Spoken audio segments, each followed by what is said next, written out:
Would you like to have birth at home, unassisted? And does that terrify you? Because we have a guest today who actually did that. Very exciting person, a mother who delivered her baby in an amazing circumstance. So, hey, everybody, welcome to Mhm. Voluntary Living with me, David James Rodriguez. We are building a world based on consent, self ownership, and freedom. And our guest today has delivered her baby in a very amazing way. And I wanted to bring her on today to share because the hospitals, as many of us know, are doing terrible things to children, forcing injections in them, and maybe connected to CPS and the government. And so, one of the solutions that we're promoting is home birth. And so, we want mothers out there and fathers to know that there are ways to do it without getting government permission slips like birth certificates or um, the social security or all these things. I mean, it's all freedom of choice, right? You can get it if you want, but if you don't want it, you don't have to. So, very exciting guest today, and we'll let her tell the story. But welcome to the show, Kristy Moonbeam. Thank you, David. I'm excited to share my story here with people. Everyone wants to Yeah, hear it. amazing. Yeah, so I was reminded how just encouraging and powerful your story was, because you have two children, and Hmm. I'll just set it up, and then you can kind of take it wherever you want. But my understanding is that your first child you had birthed in the hospital. It was a very negative experience, and then the second child was birthed at home, and you conquered like a hero. So, would you tell us? Maybe the kind of the purpose of having a home birth and what it means to be unassisted and how you went about it, and maybe just start at the beginning Hmm. of being a mother and bringing two souls to the planet. Yeah. So like you said, the first birth I did wasn't in the hospital, it was in a maternity center, but same idea. And that, didn't go so great. It wasn't horrible, but it was definitely not very good. It was definitely a negative experience. And I even thought about like suing them at one point. Mm. Uh, so yeah. And so I said, if I have another one, that's it. I'm doing a home birth. And then actually it ended up being an unassisted home birth, which I never even thought I would do until I became pregnant with my second. And I was just like, I'm not I'm not going to see anybody, especially this was in 2020. And Mm. we know what was going on back in 2020. When I got pregnant, Right. it was July of 2020. And I was like, there's no way, there's no way in hell that I'm going into a hospital or even to a doctor or anything. And Hmm. and it was funny because I was talking about, even before I knew I was pregnant, like how, like, wow, what a crazy time to like have babies or like, stuff like that. And I'm like, if I got pregnant, I was kind of like, if I was So pregnant you right got now, I definitely would not be going into the doctors. And I didn't think it was going to happen, but I must have known, like, yeah, so you got pregnant in July 2020 or you delivered in July? I got pregnant in July 2020 and I delivered her in March of 2021. Right. And it was Hmm. absolute pandemonium during the pandemic. And I mean, these hospitals are really just dangerous places, in my opinion. And so I'm really, I Yeah. just a lot of respect for you for having a home birth. And so maybe want to take the audience through the story of how you did it and maybe what it means to be unassisted. Or, Hmm. like, like what would your yeah, why don't you tell your story and then we can talk about how, your thought process was because what I Yeah. remember is that everybody around you was freaking out and you were like, nope, I'm going to finish it here and I'm not going to the hospital. So take us through that process and, how you thought Hmm. about that. Okay. Yes.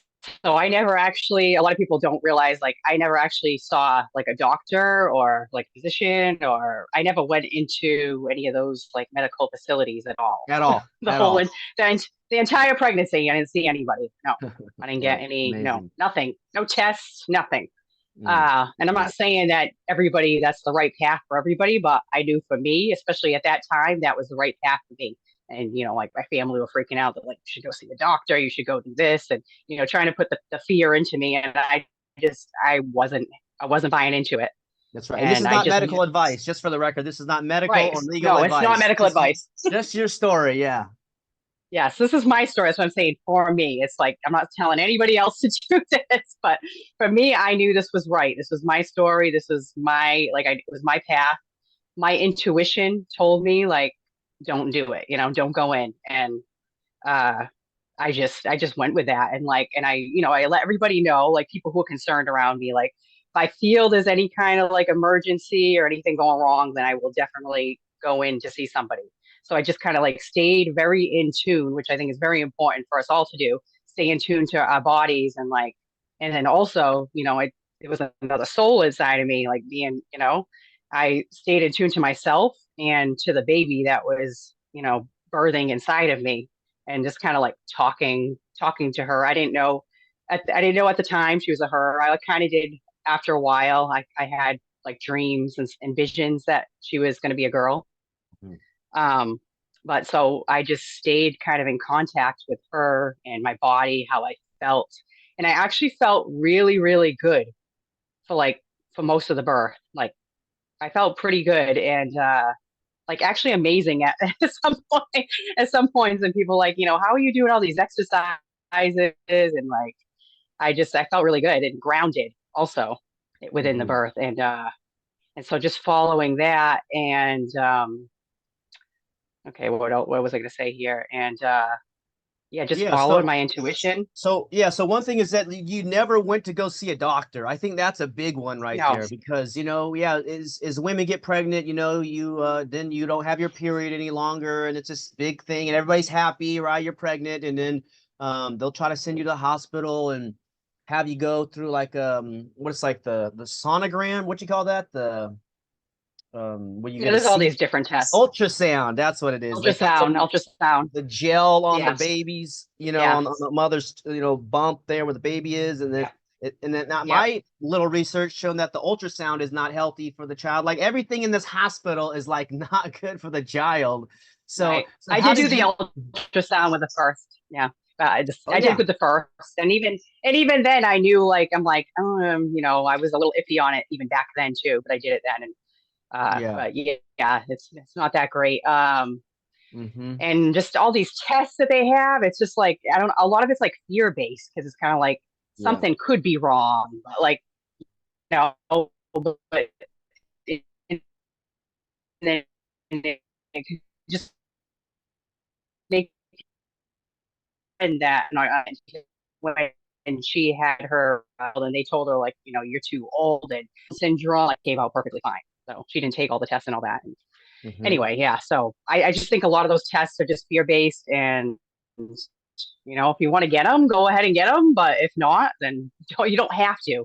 Like sometimes they make you sound like you have to get them, like they really convince you, depending on like who your physician is and stuff. I know I've known people that they're really like made it sound like you have to get these tests and you don't Right. have to do any of them at all. You can tell them no to That's right. everything, Right. which I And think they. if you do, if Mhm. you, Go ahead. mhm.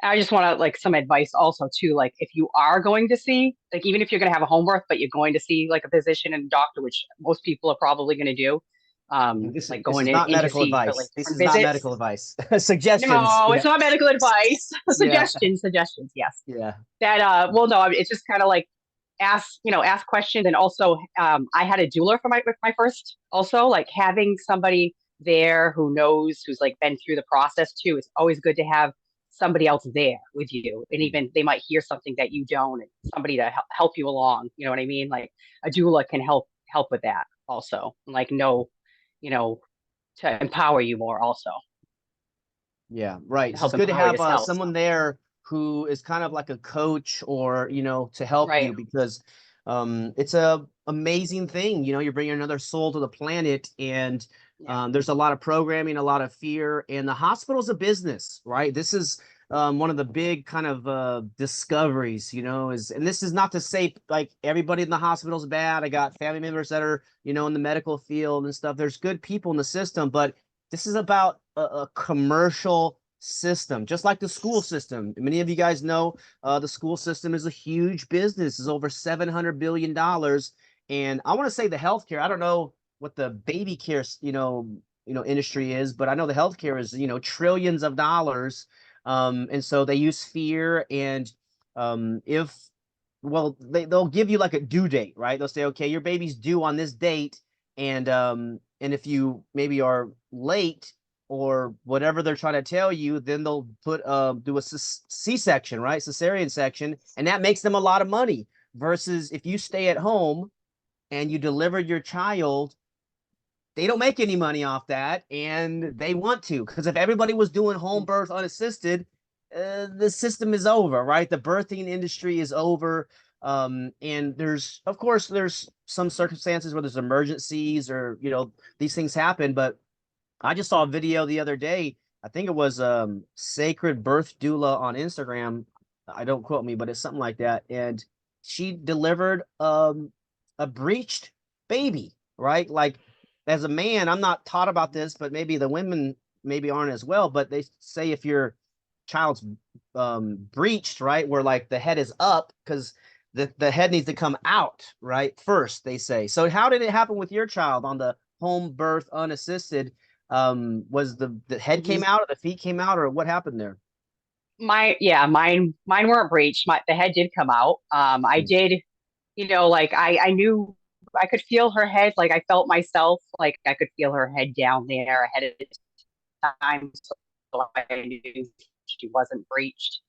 And I mean, I went to school I've studied up a lot on this too. Like I think it's good for everybody to study up on, everything they can. But so I did learn some basic things. I went to school for traditional Chinese medicine, and I had Eastern medicine, gynecology, and so that kind of stuff helped along with this stuff Mm. also. Mm. But and so and honestly, for my my first child, I read a whole bunch of books out there. I read like all the birthing books and the number one seller and stuff. And I thought a lot of it actually was crap.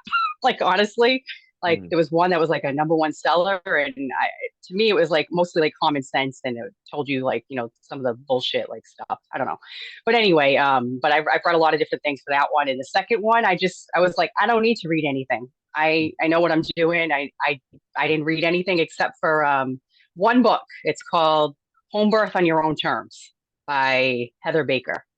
Mm. And that was the one book that I read that time, and it gave me a lot of tips on how to home birth. And it was on unassisted birth. So I joined a Facebook group with that also, and so there are other mothers. There's actually quite a few that do these unassisted births, or at least plan for them. They might not all follow through, but there's a lot of people like that plan to do these. I think it's getting bigger and bigger.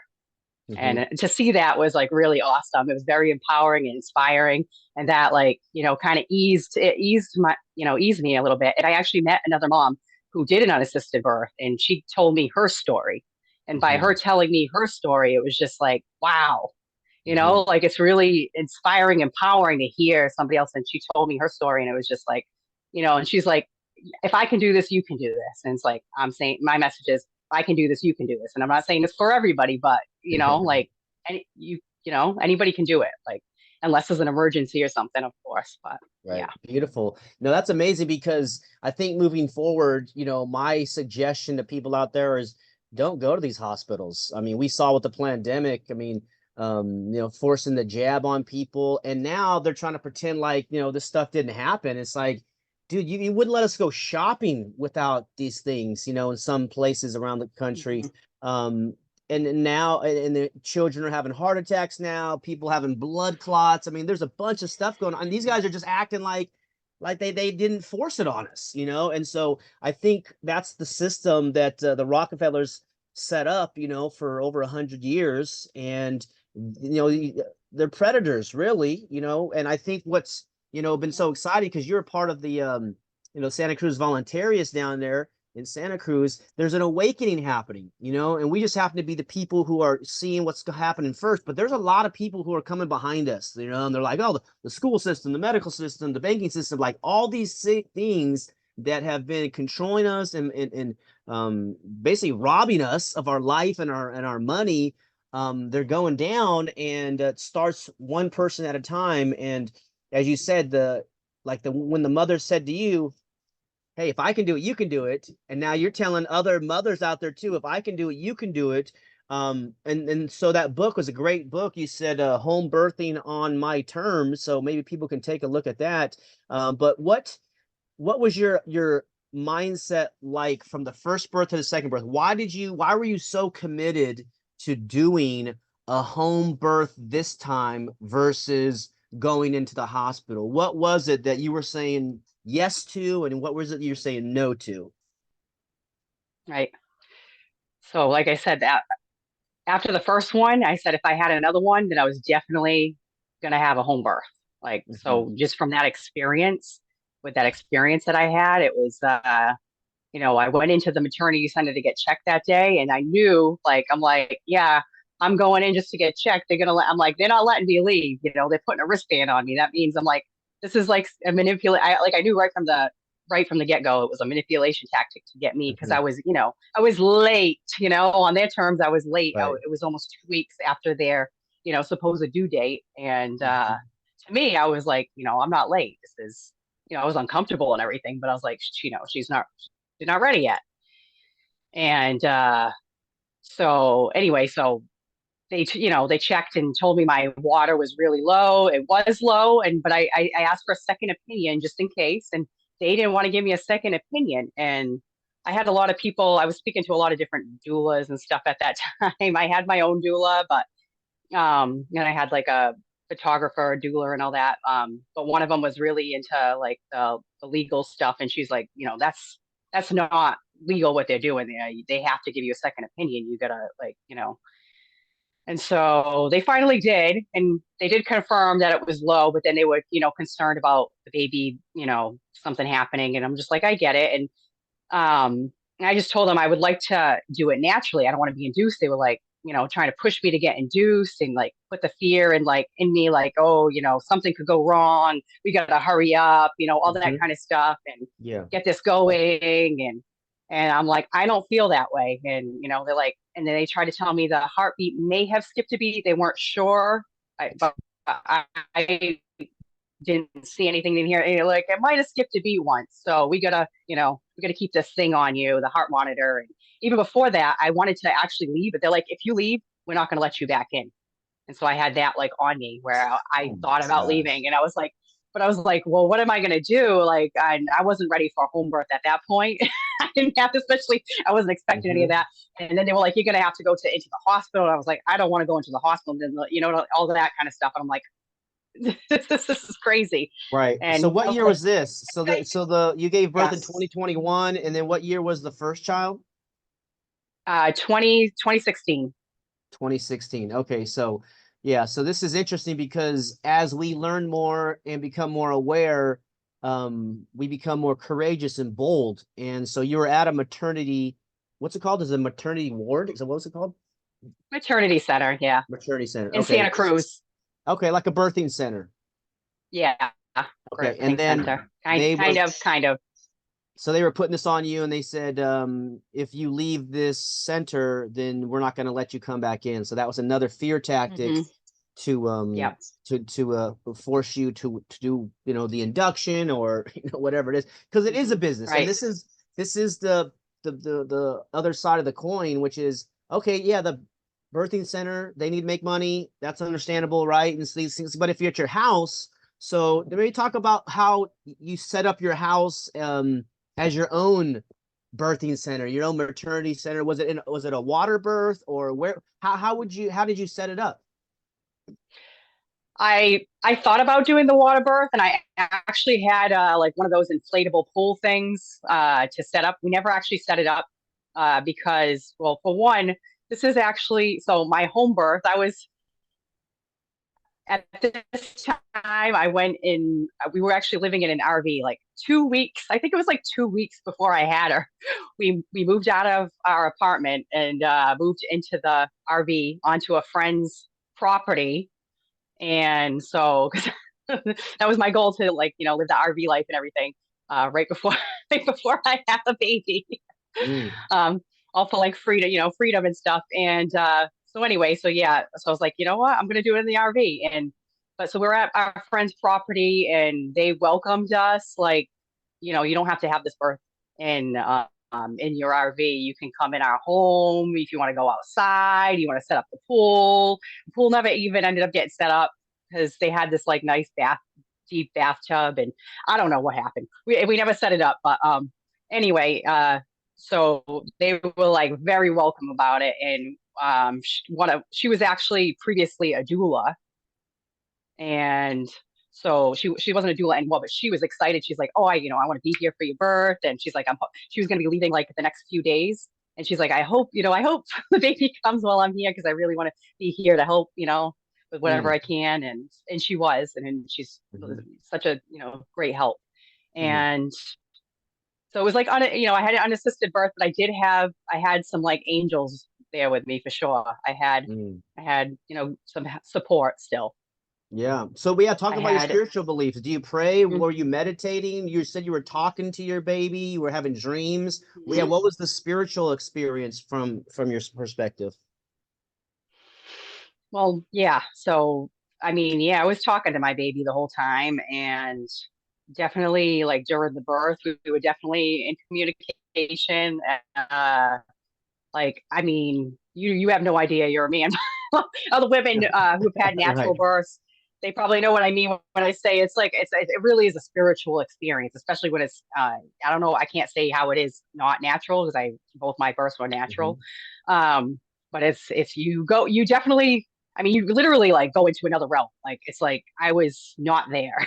Like I Mm. wasn't in that room by half of it. It's like I was like in and out of it. Like I could, okay, there's, here's the room, here's the people, and then I was like off like into space somewhere and like connected Wow. with like I was connected with my ancestors. I was speaking in tongues. Like the doula that was there, she's like, "Oh my God, you were speaking in tongues! It was amazing! Like it Wow. sounded like some like ancient language and like, yeah, Wow. she's like, I never seen that before. And so I had two doulas there. They kind of like they actually like asked, like they weren't I didn't actually pay a doula. Like I spoke with them ahead. I said, I spoke with one ahead and I said, I don't really have the money right now. I can give you some later. And she's like, you know what? I'd just be an honor to be there for your birth and help you afterward if you need it. And so I said, awesome.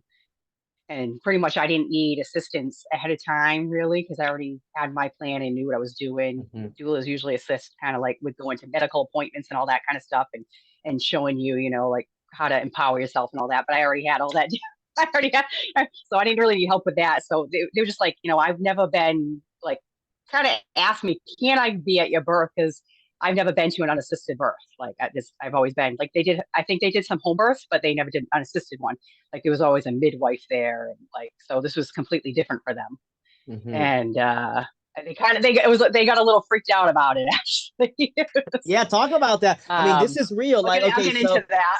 yeah, Yeah. feel free to talk about that because people get freaked out. And I had a friend now who, they were going to do a home birth recently, and then they forgot freaked out and they went to the hospital. So we're dealing with people's fears and talk about the moment where you gave birth, as I recall, and the placenta was still inside you, and everybody's freaking out. And I understand that there was blood. And feel free to be as graphic or not graphic as you like. But what was that like when they're trying to tell you go to the hospital and you don't want to go to the hospital? Well, so nobody there was actually telling me to go to the hospital. Thankfully, they were all well at the well not until after I gave birth. Then they were kind of like they were saying maybe you should go to the hospital. So I'll go. I'll start from before I had her, before I had the Yeah. baby. I'm trying to think how to remember how many hours exactly. My second one was definitely quicker than the first birth. It still seemed like forever. I'm not gonna lie. It was definitely painful. There's some people that have pain free births. Bless them. But I was actually I actually came in contact with like one of my ancestors who was like telling me like you got this, you can handle this, you can handle the pain, you've done this before, and this is why you're going through this experience, like you can handle this. And they actually told me that it was part of it was like actually letting go of some kind of ancestral trauma, which is why my births were more painful than, I don't want to say than at the normal, but kind of. I That's kind of like the message that I got. I can't compare mine to anybody else's, but like why they were so painful Mm. is had to do something with that, and which was interesting.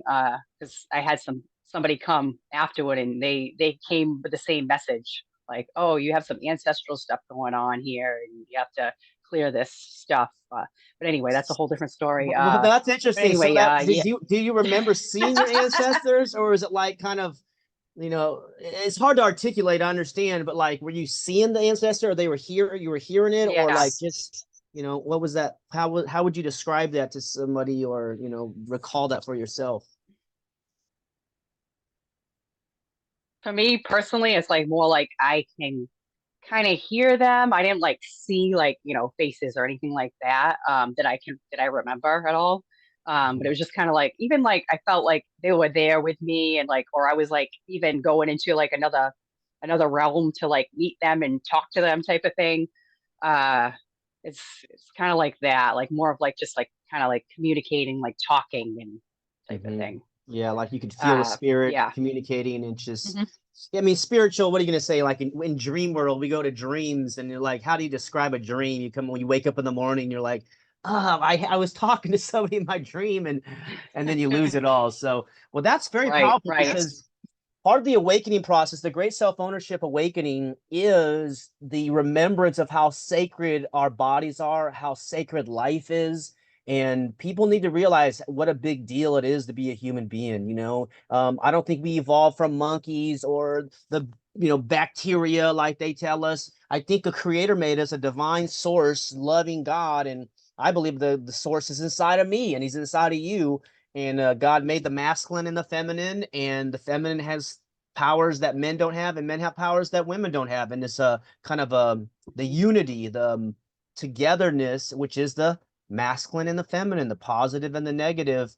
And it's just a beautiful thing that you experience this um, deliverance of two souls, and the contrast of being in a maternity ward or center versus being at home is a big deal. So, any other thoughts that you want to share about the experience? I mean, there's so much, I guess, we could Yeah, try to unfold, I but know. I know there's so much I could talk about on this. But one other thing that I do want to like share, or like a message that I want to give is to treat the birth like more like it's like a celebration or a ceremony, rather than like a medical, like like a medical thing, like mm, like it's yeah, kind of, when you go into a facility, it's just seen as like this medical, like almost like disability, or like, what I mean, it's treated yeah, as just this medical surgery, thing, yeah, all the like not, lights, and yeah, yeah, like a. Mhm. And so to me, it's important, especially if you're going to do a home birth, that you treat it like it's like a ceremony, and like have everything, that you would have at a ceremony to like, celebrate, listen, I mean, it should be a celebration. It's literally a birth. And it's also for the mother. To me, it's like a death, like a death and a rebirth is kind of how I feel like, because it's just like you go through this whole, it's the birthing this whole birth. It's not just you're birthing a whole nother human, but it's a whole nother new life. It's just a huge thing, and it's treated in society like it's not, like it's like this, oh, this little thing, you're gonna have a baby, and then in a couple weeks or a couple months or whatever, you go back to work, and you know what I mean. It's treated so like insignificant, I feel, in society, and it's really not. It really is significant. It's huge. mm, And so I think it should be treated that way. And like for me, it was, I wanted to have like, can't, low lights, and, not a lot of, I didn't want people talking or on their cell phone. So I requested, please don't, go on your cell phones. Don't, you know, not that they couldn't talk, but like, keep don't have loud conversations, and like if they needed to do that, they could leave and come back or whatever, like to kind of mhm, keep it in that kind of container space. And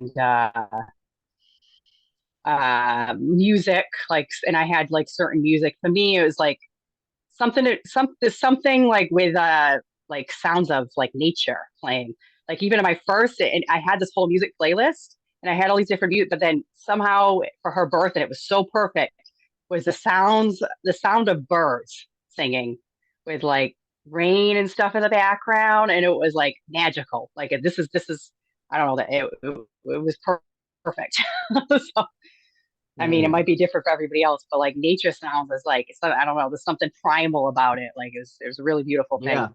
Yeah, absolutely. So I That's had kind good. of like that going on background, Good sounds, and some sounds but back there. How whatever's about yeah, whatever. I mean, I think it's individual for everybody. Like it's good to think about these things. Like what do I want to happen at my birth? Like a lot of people don't think about that. They don't have a like I had a birth plan for my first one. My second one, I didn't write a birth plan out. I just kind of knew what I wanted and told my friends and you know what I mean? I didn't but for the first one I knew I had to write it out and type it out and because I'm gonna go in this medical facility. And so I wanted and I handed them out to people when I went in there. I was like, to all the nurses, like I had them tape it on the wall, like kind of like, to like respect my wishes and stuff. Like don't ask me this. I put, don't ask me that. Don't ask me if I want the drugs. Don't ask, all these different. A lot of yeah. it was don't ask me this. Don't even think about like in a nice way. In a nice way. But I did put that. I think it's really important to do that, especially if you don't want, you don't want certain things. You don't want people hassling you at your birth for that, which did happen at my first anyway. Like they did some things that I already like. Hey, dude, like I already said I don't want this.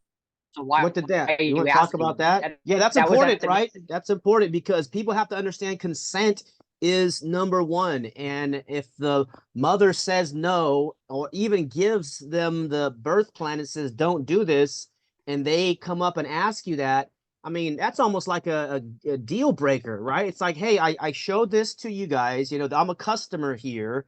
And so I told you what I want. And now you're coming and asking me, I mean, can you give us some examples, for some of the people out there, like what you didn't want or what they asked you or what, what you learned from that? yeah. So like I like they kept trying to like convince me to get induced and I was telling them no, I wanted to wait I felt like naturally, I was like, I feel intuitively naturally, I need another day or so. Like I was like, I swear in like another day, like my baby's gonna be ready. My body's gonna be ready. And they were just like, no, we gotta hurry up, blah, blah, blah, blah. And I'm like, no, I'm not gonna be rushed. And I was like deemed as the difficult patient. So they actually had people come in. You're not supposed to have, so they wouldn't let me leave, right? Because I wanted to leave and get acupuncture. I wanted to get acupuncture and do like the induction, like there's an induction thing that you can do. I actually had it done, but I don't think I did it ahead enough. Uh, but I had it done before I went, but I was gonna go and get it done, like leave and come back, and then but they were like, you can't leave and come back. You can't get that done now. And so I was like, okay, well, can I have somebody come in? And they were like, no, you can't do acupuncture in here. It's against our regulations, blah, blah, blah, blah, blah. But knowing me, I, I told my teacher, and I went to school. I was in school for TCM at that time, so I called my teacher because she wanted to come in. She actually went to all the hospitals and did it on people. Like she had been doing this for years and years and years. So she's like, call me when you go into labor. And then I had a friend also who would just become a licensed acupuncturist. And she was like, I'll come in and, call me. So I called them both. They both came in and then they're like, yeah, you just tell them, you're doing a special ceremony and they'll leave you alone. You don't tell them what you're doing type of thing. Like, because they're supposed to respect that. Like, hey, I want to have my alone time and do like a little ceremony or whatever. And they're supposed to respect that. And so we had the door closed and everything. And she came in, but I guess I don't know if somebody recognized the woman who was, that she was an acupuncturist or whatever, or they kind of had already deemed me as like the difficult patient, I guess. So somebody just opens the door, walks right in. This woman I never seen before, kind of like looks and like, like, what are you doing? And then like she didn't directly say anything to me at that point, but kind of like said the stuff and I don't remember exactly what she said, but it was bullshit. Right. and, So what you're and saying then she is went that and traditional, talked to. She asked my oh, sorry, I was gonna say traditional Chinese medicine, they can induce labor with yeah. acupuncture. Oh, it's okay. Yeah, certain points. It's the Mm, points that you're not supposed to actually needle like at the beginning of pregnancy and like up until right at the end because it can induce labor. And so I had started that like before that, like I think that week I had started it, but for some reason my body just still was not ready, even though I was getting all those induction points. Usually it would put people into labor, but my body and the baby wasn't ready. And I was just like, we're just not ready. I don't know. I was doing all the things like, and I'm just like, it's just not ready. It was my first, sometimes the first, and also I was telling them in my family, I already knew like from the beginning, I said mine is going to be, late. And it's just it's an estimation also, you know. Right. I estimated my second one. I was 2 days off from my estimation on mine on my second one because I didn't go and see anybody. So I did my own estimation and I had her 2 days after my estimation date. But Wow. it's like it's an estimation, like Well, two, yeah, it's not late. exactly. It's like the baby's going to come when the baby wants to come. And the back to the conversation about money, the hospital, they have certain number of beds, it's just like, like a hamburger stand, like Hmm. got to have certain hamburgers per hour. You Yeah. got to cover everybody's wages and cover the rent. And so it's a money making thing. But at home, Hmm. you can take as long as you want, right? So were you laid out on the ground, the floor? Did you have a couch, or what was the setup like? I don't get the whole laying out thing. That is, I don't even understand how a woman, I mean, I guess maybe if you're drugged up or something, like you can't move or something. But for me, I was all moving all around and all over the place. I had, birthing balls. I mean, I was out walking, pacing back and forth, going to different rooms. I was in the bath, out of the bath, back into the bath, out of the bath again, all over the place, different positions, which is important too, to try different positions, I think, to, try to get the baby in place and also for comfort and but during the contractions, because contractions could be like really intense. Like mine were like really intense. I had back labor for both of mine. So it felt like my back was breaking, not to scare anybody. I mean, everybody's different. But yeah, it You felt said like you my had a back was back breaking. It didn't break. brace? No, I said it felt like my back was breaking. Oh, I back just was had a lot of breaking. back labor. Mm. Yeah, and I think the positioning of the baby, and then also, I mean, I think too, it has to do with it was just me and like because I had it for both the birth and my hip placement and different things like that, and also the what I was telling you about the ancestral stuff also had to do with it for me. Mm. What I think. Hmm. Um, so I mean, everybody's completely different. Some people don't really even have any pain. Some people are in agonizing pain. There's different levels of it. Mine was kind of prolonged in like at the end stages. It kind of and it and so for my second birth, I didn't have anybody checking me or anything like that. Or even my first one, I told them I don't want them to check me. And they kept trying. Well, they weren't going to keep trying, but they did ask me for that, and I was like, no, no, no, no, no, I'm good. But so for my second one, I did one time kind of like just kind of feel like down there, and I felt because I felt like I'm like something's off here. Like I feel like like not that I should be like it's getting like something felt stuck, and I had a stressful morning too, and so I know that had to do with it. Like my labor started that morning, and I woke up that morning. I told my other daughter, I said, your baby sister's coming today, and she was so excited. And then there was some stressful stuff that happened, and then it kind of like I started going into labor, and then it slowed it down, like kind of stopped again, so it Hmm. wasn't Smooth.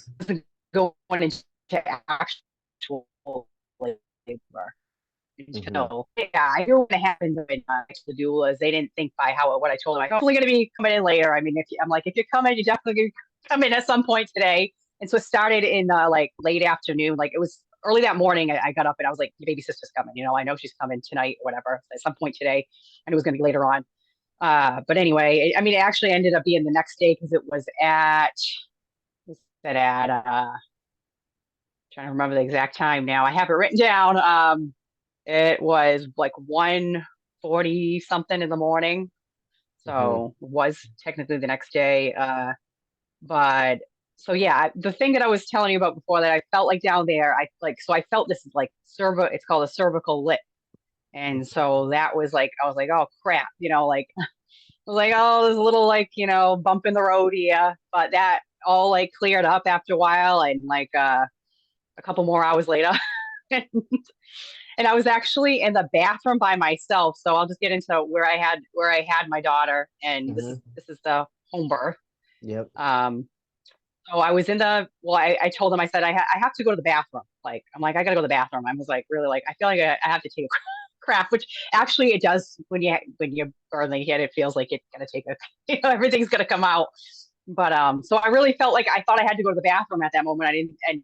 I didn't realize like, this is it until I'm standing there and then I'm like, holy shit, this is it.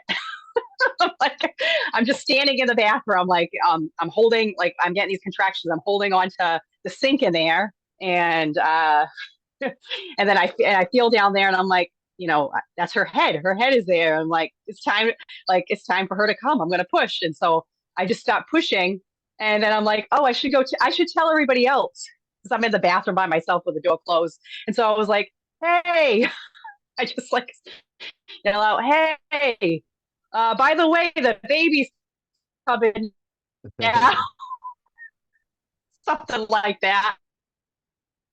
Hey, by the way, and like as she's like coming out is like basically right at that time they come in, and then her dad like sees like she's coming out, comes like positions himself right behind me, and then he actually catches her, which is kind of a good thing because I was just kind of like in a squat kind of position, like up against the sink because Hmm. it was kind of intense. It was just like these intense, and I just pushed, and then it was like so quick. It was very quick. She came flying out Mm. That's within like a amazing. minute, so And how long less. before that did the water break? Like so that's amazing. Thank you for telling me you were standing up, you're leaning on the counter, and your partner caught the baby. And then how long were you in labor? And then when did the water break before that? Mm-hmm. So like I said, I started the labor, like the actual labor started that afternoon. I don't even know the exact time. It was like somewhere probably between like 4 and 5 p.m.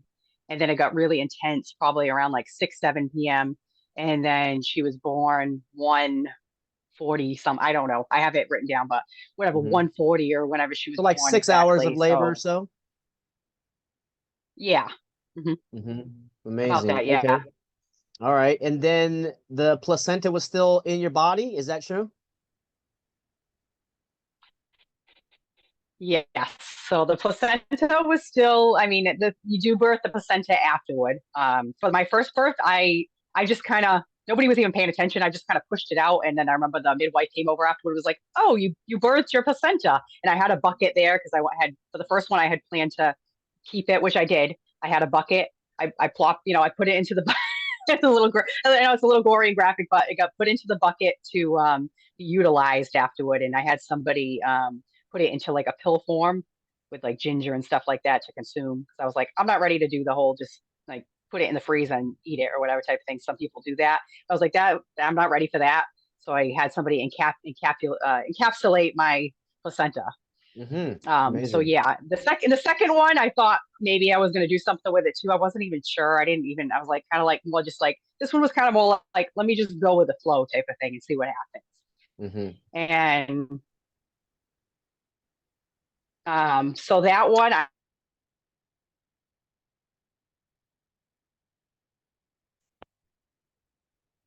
Kind of cut out there. Can you hear me?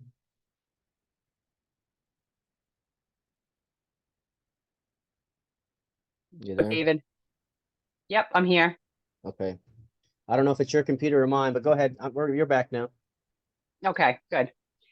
Um, so the placenta, it was about like I think 5 or 6 hours later, I ended up birthing it out, and the doulas that were there were concerned about it, which they were Mhm. also concerned about the blood. I did lose a lot of blood. I mean, that's kind of part of the experience too. You were asking about the water. When did the water break? The water broke like in the midst of in somewhere between that 6 hour frame. I think kind of more towards like the end is when my water broke, like the last couple Mhm. hours, I believe, from what I Mhm. remember, at least anyway. Right. Mhm. Uh, and so the placenta came out like about 6 hours later, I think, like later on that I wasn't worried about it. I wasn't concerned. I was just kind of like, you know what? I'm tired. I think I just need a break. and they were like, like, hey, you lost a lot of blood, you look kind of pale, like I don't know. And they're like, doing looking it up on the internet and like Googling it and shit. And they're like, it says you need to birth it out within this many hours or it's a medical emergency. And like they're getting like all freaked out. And I was like, you know what? I'm not gonna let them like put their fear on me. I'm like, I feel fine about it. Like it's Mm. gonna come when it's ready. I, kind of tried and I was like, it's just not coming. I was like, it's just not happening right now. I said, I'm just too tired. I think I just need to take a nap. Like I just need to go lay with my new baby and like, take a nap and it will come when it comes. And they Hmm. were like really concerned about all this. So I said, you know what? If it makes you feel better, why don't you just call some EMTs to come in if that's going to help you feel better. I was like, I'm definitely not going anywhere. I was like, I'm not going to the hospital. I feel fine about this. But I was like, kind of like for them, like they were like, I was like, to help you feel better, why don't you just call them you know, and I just had a good feeling about it. I was just kind of like, go ahead, call them. They can come. I don't care. They're not going to take me anywhere. So they did. They called them. They came and they were like, these people were like the nicest people these EMT people, and they were like, you don't want to. They're like, you know what? She's responsive. Her vitals are fine. They like checked me real quick and was like, she's good. Like you're good, right? They're like, you don't want to. They're like seeing you had this home birth and everything. They're like, you don't. We know you don't want to come with us. And I'm like, no. They're like, yeah, we think that's best for you to just stay here. They were actually like on my side, and they were like, that's amazing what you did, and they're like really supportive and nice. And then so that eased the doula's mind. They're like, okay. And they're like, the bleeding stopped. Like whatever you use seemed to work, and you know what you're doing. Like good luck. And it was a really good experience. Wow. So And so was that a 911 call or like a non-emergency call, or how did the EMTs get there? Like was it a 911? I don't know how they called. They called. That's all I Yeah. know. I just Yeah. said go ahead. Call them here. They probably called 911. I don't know. I'm not sure. Yeah. Okay, because that's interesting because I've been in situations where somebody had called 911 on these people. This guy was intoxicated and they showed up and he was my buddy. And Hmm. they're like, hey, man, he just had too much to drink. He lives right there. We're walking home. He's totally fine. And they're like, if he doesn't get up, in 5 minutes, we're taking him to ER. And they're like, I asked my buddy, do you want to go to ER? No. I said, he's fine. He just needs to take a break. He had a lot to drink. Give him, some time. And they're like, no, we got 5 minutes. So I literally had to pick up my buddy and say, hey, buddy, if you don't get up right now, they're going to force you to ER. And so the reason that they have that is because lawsuits, right? So like, oh, if we don't take this guy to the ER right now, then we can be sued or something like Yes. that. So I think there is Yes. some kind of legal stuff if you call 911. So that'd be interesting if you find out later, how they called. I guess it would be Hmm. 911. I don't know what other type of number that you call, but this is something I don't for know. parents to think about out there is that maybe you do want to have a nurse or a friend, on call and someone that's your buddy, because it shouldn't cost you tens of thousands of dollars to give birth to your child. Just be aware that yeah, there's going to be some blood loss and you might have, you might want to call a medical professional or somebody like that. Although the medical professionals are the ones who are recommending us we get the jab all those years, so there's kind of a push and pull of how professional are you. And I lean towards naturopaths and homeopaths now, like, I have, like I said, I have friends and family member in the medical industry, but um, the real science is like studying our bodies, right? And so, like when you said, I feel fine, and they're saying, well, you're losing blood and you're pale, but you're like, but I feel fine. So you're dealing with these people's fear. And I think it's important for mothers out there to tap into how you feel and don't let other people project their fears on you because fear is a vibration, but so is faith, Hmm. right? So is courage, so is love. I'm not saying no neglect your pain, but I think the reason you probably didn't go to the hospital is because you had a really bad experience at the hospital, and you're like, I'm not going to go put myself in that experience again unless I feel like I'm dying. But at this point, Hmm. I feel fine, and I'm not going to go. And you let the people know around you, and still they were kind of saying, hey, maybe you should go to the hospital. And you're like, no, I don't need to go to the hospital. And then you brought up the internet. And I think something interesting is that like people kind of poo-poo Googling stuff. And it's like, okay, you don't have to Google it, but there's other platforms and search engines, Brave, but the internet is the most educational learning platform in the history of the world. It's a beautiful learning network of minds and information and knowledge. And, for people to mock people and say, oh, yeah, you just Google it. It's the most comprehensive database of information that we've known. And I'm sure there's, medical journals that aren't there and there's other areas. But in terms of like specialized knowledge, the internet is amazing. And, for my work in the education world, it's like, the internet is such a good learning tool. How can the universities compete with the internet? This is a whole nother conversation, but as it relates to the medical field, you Google stuff, and sometimes you don't know what to do. You can Google it, get certain opinions, naturopaths, homeopaths. In general, I don't trust the mainstream hospitals and doctors, but it's just beautiful to hear that you gave birth in the bathroom and, everything worked out. So how much longer, you said like maybe what, 4 or 5 hours you delivered the placenta afterwards, or what was that, the Mhm. completion of that story? Yeah, I think it was like closer to 6 hours later. I actually went to sleep. I was, there with the baby, like the EMT people came, I was breastfeeding her, obviously, immediately. Like immediately she came right to me, was, on me, skin to skin, which is very important to do. And we just had that bond and experience, and which is a beautiful, beautiful, beautiful, beautiful thing.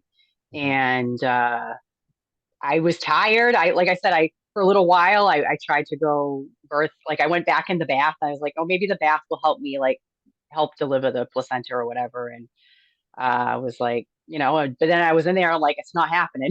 It's not. I was still getting contractions and stuff too from Mhm. it. It's an interesting thing too because I ended up having contractions for like the next couple days, and they were like, like, oh, maybe there's a little piece of placenta because once I did, and after I did birth the placenta, I was still getting the contractions, and they were pretty intense actually, but Mhm. which kind of sucked. I was actually bedridden for like a couple of days, but I really did just need to rest and like I had a lot of I had a lot of support though that I had a lot of friends come in and like do some energy healing work on me and everything that helped a lot, Mhm. and I got some herbs and all that, but never got seen by a doctor or anything like that. And within a few days, I was fine. And Mhm. what was I gonna say? So yeah, it came out. I finally. So what happened? I ended up going to the bathroom. Like this was 5, 6 hours later, and finally, like I'm in the bathroom. I'm on the toilet, and the placenta decides to come out while I'm on the toilet. So it kind of just went into the toilet.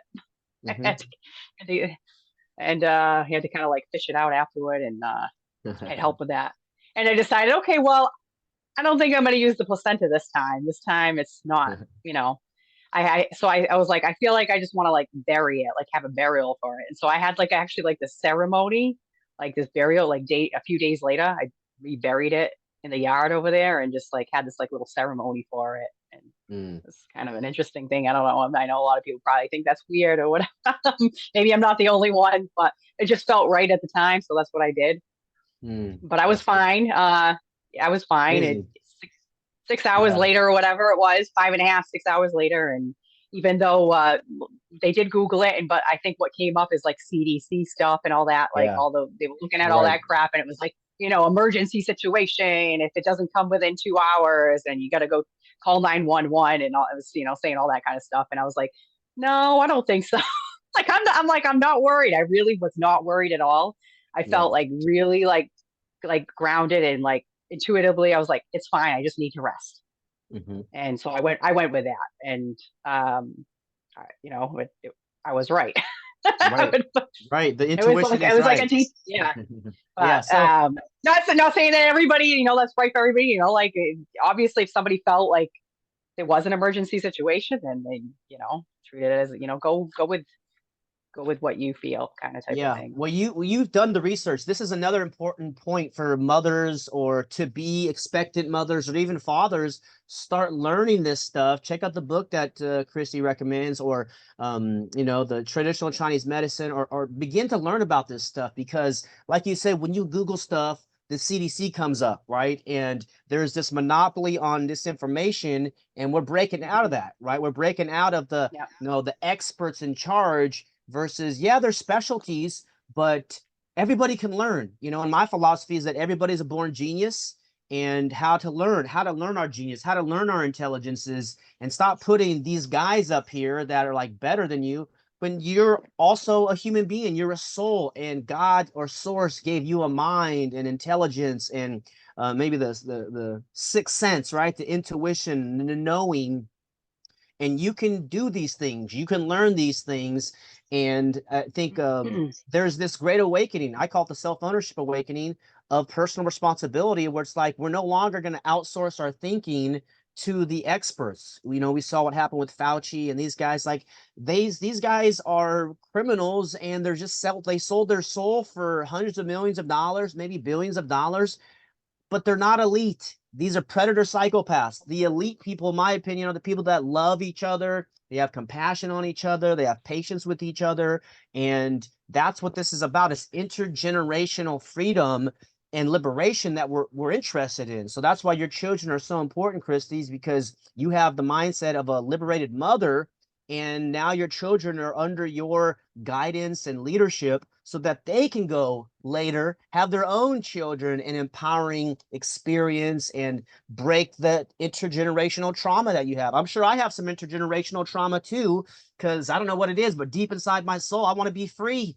And I think my ancestors Mhm. were not free in some way, Mhm. like there's a soul calling probably in all of us for something of these spiritual things. And I have other friends, their soul calling is love, and care. They must care for people and love people, and everybody has their own thing. So this has been amazing, Kristy. I don't know if you have any final thoughts or suggestions, but Mhm. it's such an important topic, and I just want to encourage mothers out there to consider this idea that you don't have to go put yourself in the pharmaceutical conveyor belt, the laboratory, and be injected, let alone for males, the circumcision. And you might know that Mhm. Sandra Bullock was actually making jokes about having um, foreskin in her makeup. Okay. And also, I believe they even sell the placenta as well. There's a lot of stem cells in there. So I think research companies will buy that.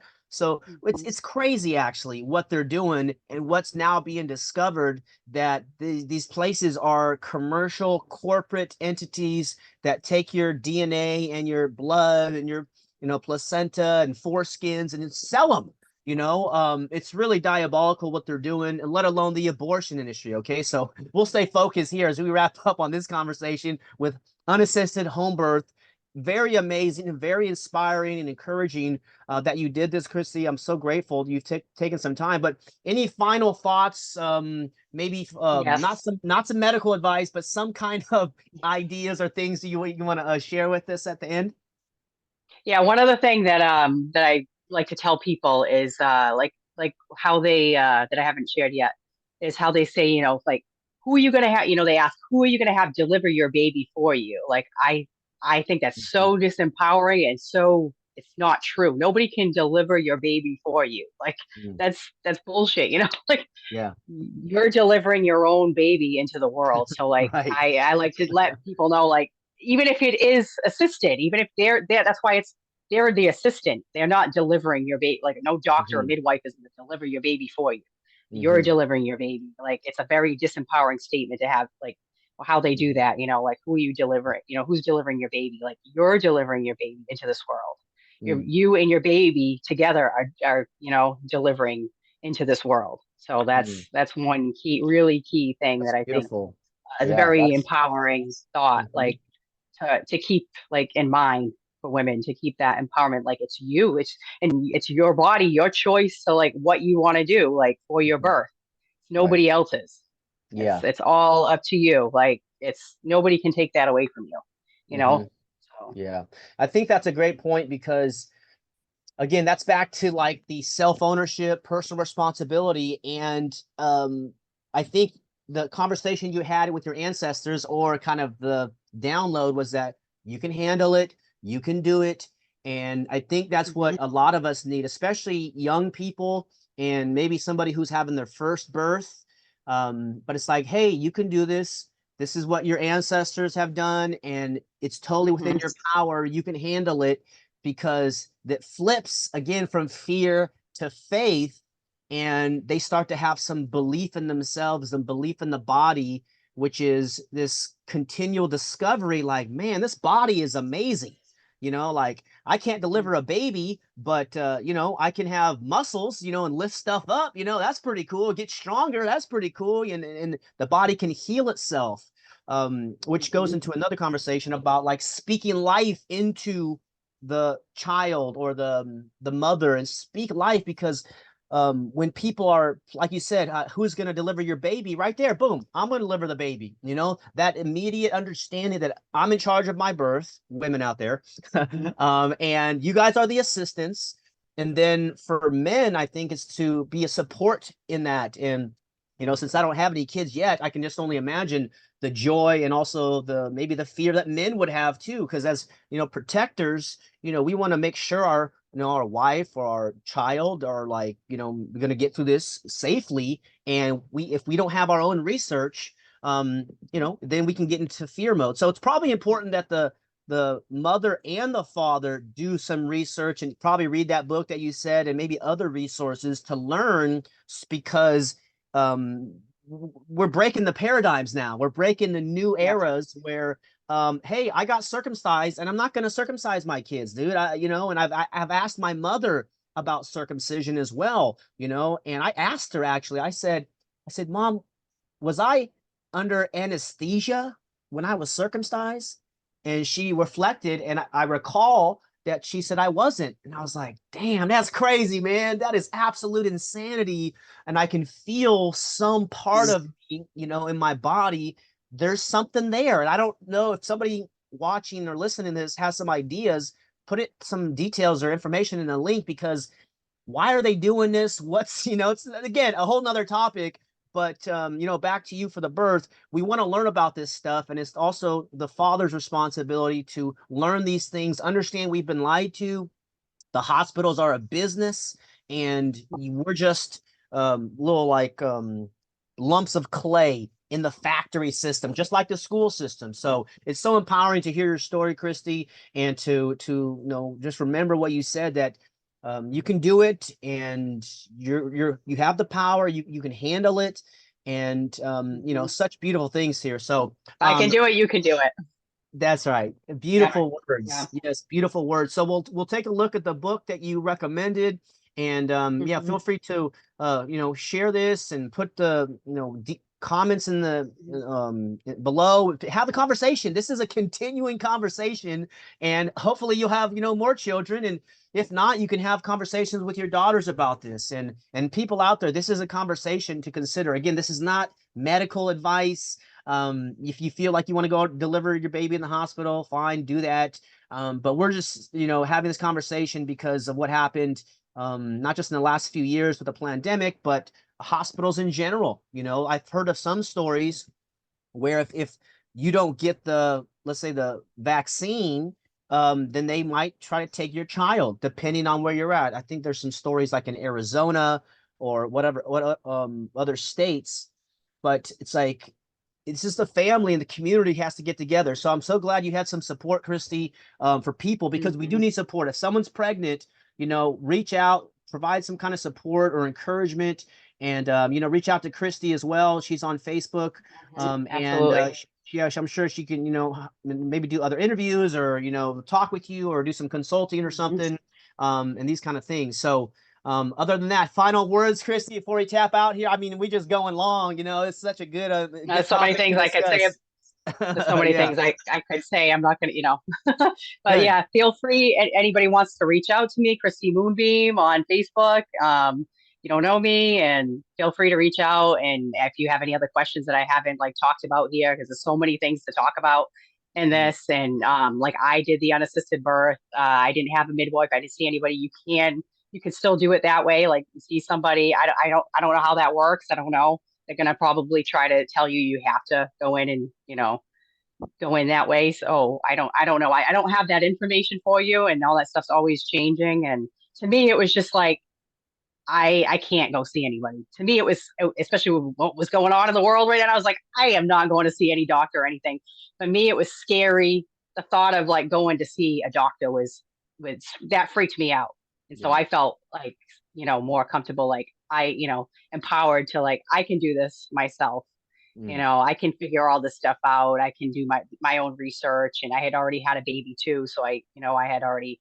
I know for your first, it's probably you're gonna want to do a little more research. It's a little more scary. I mean, but it's it's scary for everybody. It was scary for me to even to do it, but it was very empowering, and it just felt. I mean, it was natural. It just felt natural. Like this is how people did it. Western medicine is so new, right? It Yeah. hasn't been around that long, even. Like Hmm. this is how people were doing things for like all of, for throughout Humanity. time. Right. Yeah, like this is how like it's actually natural, the natural way to do it.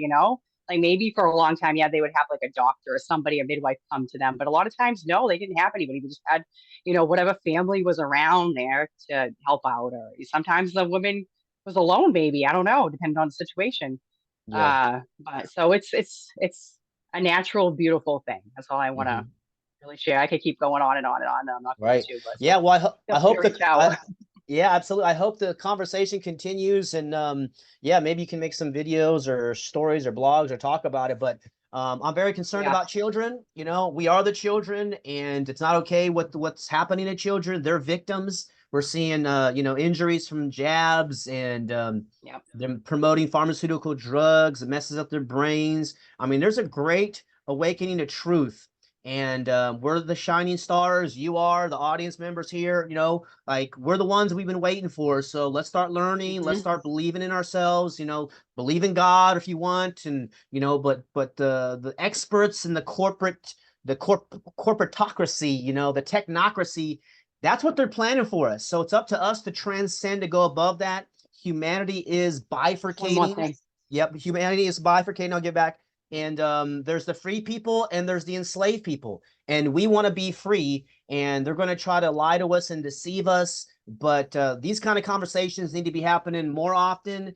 And even if you're at the grocery store, if you see a pregnant woman, plant a seed, have a conversation, recommend this book or something. But they're trying to control the narrative and the media, and now they're losing, and they're going to try harder to control it and censor and delete YouTube channels and like these kind of things. And it's a big fight for freedom, love, truth, goodness, righteousness, morality, and it's up to us to do it. So, but go ahead. Shoot, what was I gonna say now? I was just listening to you. I forgot what I was gonna say now. Yeah, you said one more Okay. thing. But Uh, yeah, just the I don't remember now. intergenerational aspect of it. Yeah, and if you whatever you thought comes back later, make a video and tag the video, and everybody's got to think Okay. about producing content. And I know it takes courage to put ourselves out there, but I don't know if you guys can feel it, but there's an energy that's surging and rising, and I can feel it even today. I woke up today and I'm just like, oh man, we're the ones. Because we have an event in Atlanta next week, and there's another event in Texas, and these kind of things. So people are starting to like, hey, dude, we need to really, take full responsibility of our lives, and not be dependent on these systems.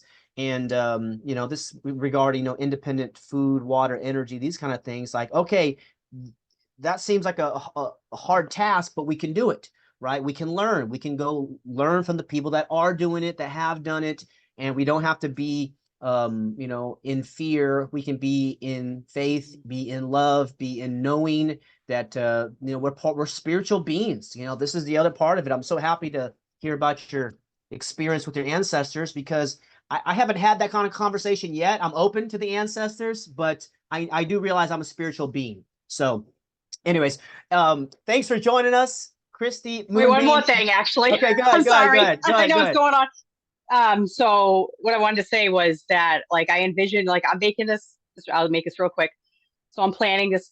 You were just talking about, we have to be self-sufficient and build our own communities. And what I'm planning to do is like build a community off grid with community and have a wellness center and have like the support from others and Yes. like kind of do that and like to have this kind of support and like do the home births there and stuff like that, and Mhm. we can all like support each other as like community, like as a village, village style, like how things used to be. And like Yes. that's what I want to do, and that's what I'm planning to do. And so I'm going to have Yes. that set up for like to help with Good. moms and stuff like that. And Good. yeah. Beautiful. We And need also, it. and one more, Go ahead. and also one more thing. I've Mhm. never taken my kids to. I've actually never taken my kids to a doctor. My first one I did one time, and that was it. I said never again. And they're perfectly healthy. Like I said, I do have some background, like medical background stuff, so I do know a lot myself. But you don't have to like do all those well visits and all that crap that they want you to do, and you don't have to get a birth certificate. You don't have to get any of that stuff. Like if you Mhm. don't want. Just Yeah. because people say you have to. Does it make it a little more difficult with certain things? Yes, it does. But there's always a way around it. And I know things are changing and we just got to co-create it together, That's you right. know? Yeah.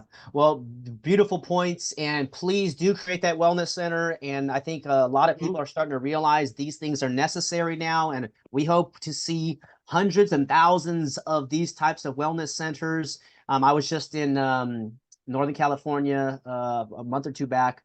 And same thing. The guy he's talking about, yeah, this was at a church actually. He's like, we're going to have our food gardens over here. We're going to have a health center over here. I'm like, yeah. So I need to go down and check up on it because this is where it's going. This is the direction. These tyrannical systems, their next move is going to be more tyrannical, more totalitarian, and you want to have a network of community because it is safety and strength in numbers. And be aware that there are predators out there, and that's what this whole thing has been about. Is that they've been preying on us, and now we see them. Now we know what they're doing, and now it's up to us to make solutions because some people are like, yeah, I'm trying to help people become awake. It's like, that's not where I'm at now, dude. Like, I'm trying to build. I want to build something, dude, because you can become aware of the problem, but until you start building solutions, that's when I'm interested. I'm interested, okay, and this is what we did this the voluntary solutions bonfire right down there. Is like we knew stuff was going on. We knew the forced jab was coming. So we called it the solutions bonfire, voluntary solutions bonfire. And I would have a meeting and like somebody would come try to dump all their problems on our awesome energy. And I would say, I'm sorry, this is a solutions bonfire, right? Because that takes different thinking. And that's what I'm noticing about the school system. And like, it makes you be a worker, but it doesn't make you be a leader. It doesn't make you have the visionary understanding that we need results, we need performance, we need actions versus talking and complaining and these kind of things. Because I was there and this has been an evolutionary process for me too. So I have a lot of compassion on where everybody's at. But then I realized, oh, we got to make the solutions. And one of the solutions is a health center, a birthing center, maybe books or videos or audios, and think the ways to help people accelerate their awakening process so they can go from status and slave mindset to full self-owner, sovereign mindset, self-owner mindset, and be like, okay, it's up to us. I can do it. I don't know how I'm going to do it, but I can do it and I'll figure it out. And this goes back to self-trust or self knowledge and knowing that you're a born genius. You're very intelligent. And if you set your mind to something, you can achieve it. And that's what we want to install or emphasize for our children is that, hey, it's okay that you don't know, but who can we ask? Where can we look? And what do you know already? We can figure it out. And so this is the process of thinking, which it's so simple. It's like, it's unbelievable that we've overlooked this for so long. But then there's the quote that says, it's impossible to teach something to a man who believes he already knows something. So we got to start with the humble mentality. The Socrates quote, which is only one thing that I know, is that I know nothing, and be honest that we don't know what's going on here. That's what I really feel a lot of peace. It's like, you know what? I don't know, but we can find out and we can ask and we can look. So, anyways, Kristy, it's such a joy to speak with you, and we'll put Thank your you so much, David. yeah, yeah, you put your stuff there Thank if you you for have having any. this interview. Yeah, absolutely. Yeah, absolutely. We got to keep the stories going, and that way your daughters know how they were birthed. Such an important conversation, and for other expectant mothers and fathers and people out there that are bringing children to the earth right now. You guys are so important, and we don't want your child to be harmed or maimed or injured Yeah. by these predator systems. And well-meaning people, right? Again, with the whole thing, we got to protect the kids. It's up to us. So thanks for being the star out there, Kristy. And for the listeners out there, thanks for joining us on Voluntary Living, where we are building a world based on consent, self-ownership, and freedom. We'll see you next time. Bye, everybody. Bye. Thank you.